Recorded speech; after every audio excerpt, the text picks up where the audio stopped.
শুভ শোক বলতে আমি পারবো না, কারণ শুভ কথাটা বোধহয় আমাদের বাংলা থেকে উঠে গিয়েছে। তাই একটা দুর্নীতিবাজ দল যারা আমাদের এই পশ্চিমবঙ্গটাকে চালাচ্ছেন, তার দপ্তরে দপ্তরে চোর দুর্নীতির অভাব নেই। কে নেই চোর সেইটাই বলে বার করা যাবে না। যে ছক বাঁধতে গাও জাল হয়ে যায় না, সেরকম হয়েছে। কিছুদিন আগে আপনারা দেখেছেন শিক্ষকরা রাস্তায়, পুলিশরা তাদের মেয়েদের রক্তাক্ত করছে, স্কুলে স্কুলে তালা পড়ে গেছে, বাচ্চাদের শিক্ষা নেই।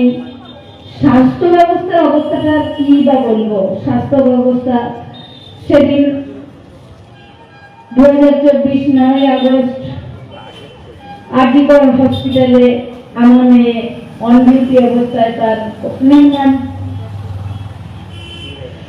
মৃত্যু, তাকে খুন করা হয়েছিল। আমরা এখনো বিচার পাইনি। যারা বলছেন যে আমরা আন্দোলন করেছি, তারা কি একবারও আমাদের স্বাস্থ্যমন্ত্রীকে জিজ্ঞেস করেছেন একটা সুরক্ষিত জায়গায় একজন অন ডিউটি ডক্টর কেন এরকম হলো? তার বিচারটা আমি পরে আসবো, আগে কেন হলো তার সাথে এই ঘটনা, কেন ঘটানো হলো। আর ঘটালোকে ধরা পড়লো একজন সিভিক ভলেন্টিয়ার। সে কি করে জানলো যে আমার মেয়ে কোথায় আছে? দিদিমণি যেদিন আমাদের বাড়িতে গেছিলেন, সেদিন আমাদের সঙ্গে কথা বলেছিলেন যে আমরা তো আসল অপরাধী ধরেই ফেলেছি। আমি সেদিন ওনাকে বলেছিলাম, আপনারা যাকে ধরেছেন তাকে আমরা অপরাধী বলে মনে করি না, কারণ আমার মেয়ে একজন হসপিটালের ডক্টর, সে অন ডিউটি ছিল। একটা বাইরের সিভিক ভলেন্টিয়ার সে কি করে জানলো যে আমার মেয়ে কোথায় আছে?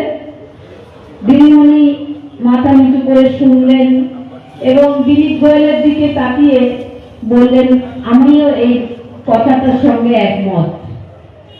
তুমি ভেতর থেকে কাউকে নিয়ে ডান্ডা দাও, তাহলে আসল অপরাধী বেরিয়ে যাবে। দিদিমণি আমারও একটা কথা আমাকে বলেছিলেন, আপনার মেয়ে তো অন ডিউটি মারা গেছে, তো 10,000 টাকা আমি দিয়ে দিতেই পারি। আমি সেদিন বলেছিলাম 10 লাখ টাকা দিয়ে দিতেই পারি।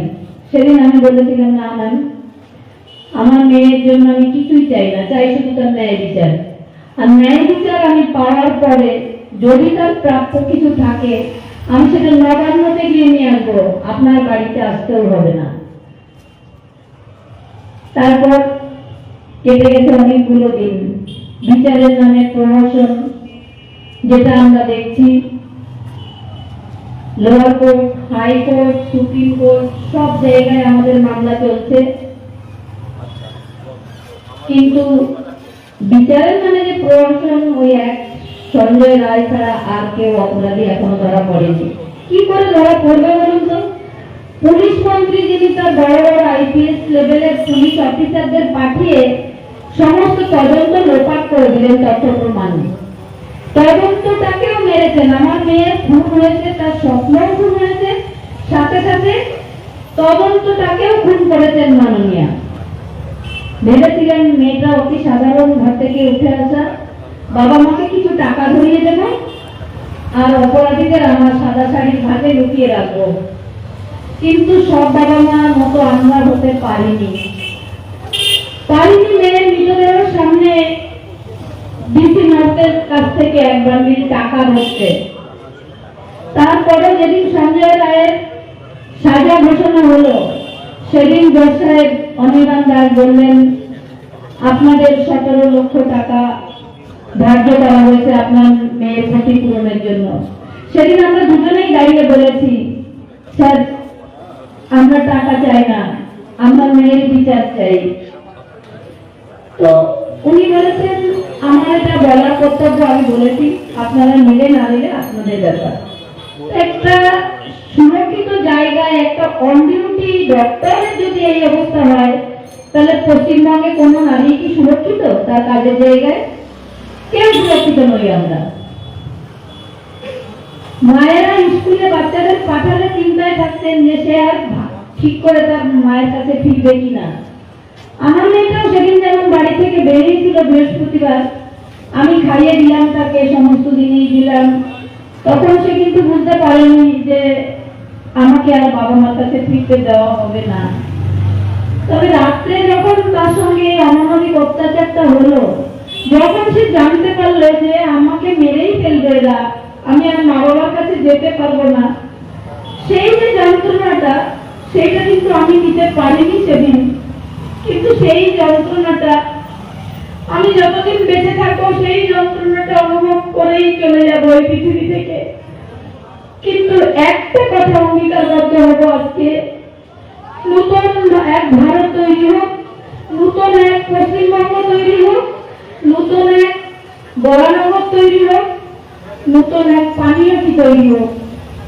এই যে ধর্মযুদ্ধ, এই ধর্মযুদ্ধ ন্যায়ের সঙ্গে অন্যায়ের যে লড়াই, এটা ধর্মযুদ্ধই। একজন বলেছিলেন আমাদের খর্দায় গিয়ে, আর ভিতরের কেসটা না দ্রৌপদীর বস্ত্রহরণের মতো হয়েছে। আমাকে মিডিয়া যখন এসে বলল, তখন আমি বলেছিলাম তো দ্রৌপদী বস্ত্রহরণের পরে যে কি অবস্থা হয়েছিল সেটা আপনারা জানেন তো, সেটা কিন্তু আমরা করে ছাড়বো। আমাকে এখন প্রচারে বেরোলে যে কটূক্তি আমার শুনতে হয়, সেগুলো আমি গায়েই মাখি না। কারণ আমার মেয়ে শিখিয়েছিল, মা আমি তো এরকম নই, তাই আমার কিছু গায়ে লাগে না। আমিও ঠিক মেয়ের রাস্তায়, মেয়ের অসম্পূর্ণ কাজ, মেয়ে সাধারণ মানুষের জন্য মাফিয়াদের বিরুদ্ধে গিয়ে লড়াই করেছিল, প্রাণটা তার চলে গেছে, তার কোনো সম্পূর্ণ স্বপ্নই পূর্ণ হয়নি, কোনো না, তবে সমাজ বাকি ছিল তার এমডি কমপ্লিট হতে। এরকম একটা কৃতি ডাক্তারকে আমরা হারালাম, সমাজে হারালো। আমি যেমন একজন কন্যাহারা মা, আমার এখন রাজনীতিতে নামতে বাধ্য হয়েছি আমি, কারণ এই স্বৈরাচারী শাসক, তার এমন কোনো দপ্তর নেই যে সেই দপ্তরে চোর দুর্নীতিবাজ নেই।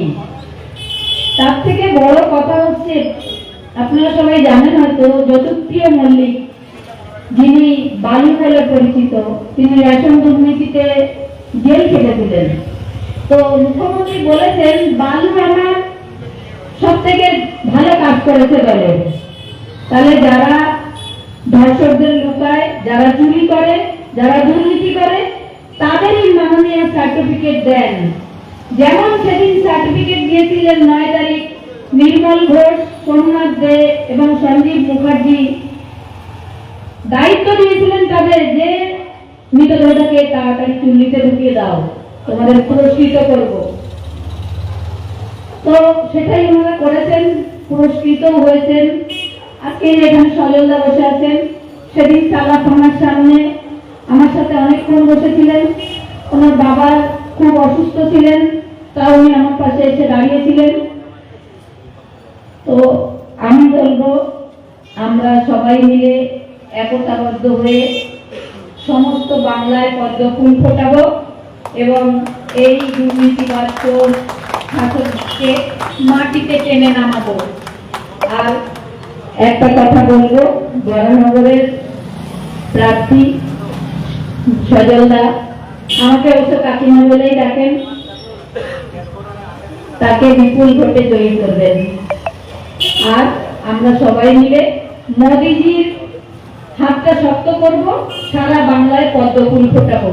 এই অঙ্গীকার আমরা নিলাম আজকে 1 বৈশাখ। নমস্কার।